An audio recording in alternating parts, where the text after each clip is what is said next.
Hello, my name is Jeremy Banks. I'm the Measurelink and Data Management Sales Specialist for Mitutoyo America. In this video, I'm going to show you how to collect data using Measurelink Real-Time Pro. So now we're going to use Real-Time Pro to collect data. In this example, I'm going to be using my coupling. So let's say that I manufacture couplings, and periodically I want to check them for conformance. When I check them, I'm going to check them for inside diameter, outside diameter, and length. These first three dimensions are what we're going to call variables. We're going to use a gauge to measure these parts, expecting a numerical result. That answer is going to be a variable. I'm also going to check the part for thread condition, plating condition, chips, slivers, and hit marks. These dimensions are not variables. I'm not expecting a number. I'm expecting pass or fail, maybe a number of defects. So these types of characteristics are going to be called attributes. The first three, inside diameter, outside diameter, and length, are going to be variables, and the last five, thread condition, plating condition, chips, slivers, and hit marks, are going to be attributes. Now I'm going to check these at the same time.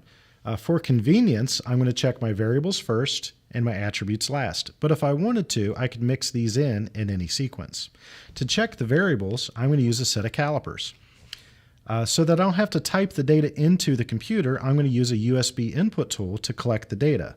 A USB input tool is a one-piece cable that will connect the gauge to the computer through a USB connection. This allows me to just hit the data button on the cable, and then that will transfer the data directly to the computer. So now I'm going to collect data for our inside diameter. I have a part in hand, I have the caliper. I'm going to go ahead and measure the part. The value displayed on the caliper is 1950. I'm satisfied with this measured value. I'm going to hit the data button on the USB ITN. When I hit the button, the data is automatically transferred from the caliper into the software. I can see here in inside diameter, under last observation, the value measured was 1950, so 0.1950 inches. My pre-control chart is automatically updated. I have a time and date stamp, as you can see on the screen.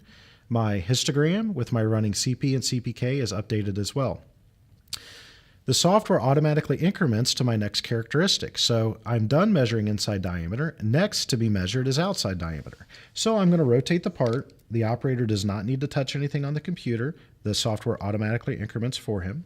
With the part rotated and measured, I'm going to go ahead and hit the data button on the cable. It measured 0.4615. Now I'm going to go ahead and measure length. Now that length is measured, my collect attribute dialog screen appears. Thread condition is my first attribute. I'm going to go ahead and inspect the threads. If I had a threaded go, no go, I could use that. The threads are fine, so I'm going to hit the letter P on the keyboard for pass, and then I'm going to hit enter. Now it says plating condition is the next attribute to be checked. The plating is fine. There are no burns. I'm going to hit pass as well. Now I'm checking for chips in the through hole. There are no chips. That's a pass. Those first three attributes were set to be pass or fail. They're either going to be good or bad. The next two attributes I've set to number of defects for variety. I inspect the part for thread slivers. There are no slivers. So I'm going to go ahead and hit 0 as my number of defects. And now it comes up with hit marks. Hit marks is set the same way. I'm going to have 0 defects as well. Hit marks is my 8th characteristic, so this is going to be the last dimension I'm going to check for part number 10. As soon as I hit enter, I finish measuring part number 10, and I'm now ready to measure part number 11. If an operator is comfortable with the sequence of the routine and he's comfortable with his caliper, he could quickly go through the measurements for part number 11, as I'm going to do now. I'm going to measure inside diameter, outside diameter, length. The attribute dialog comes up. I'm going to go ahead and hit P for passing threads, pass for plating condition, pass for chips in the through hole. I have 0 defects for the slivers and 0 defects for the hit marks. So now I've quickly measured part number 11. All the operator has to do is use the caliper with the USB input tool to collect data from the variable characteristics and use the keyboard to go through the attribute. Thank you for watching.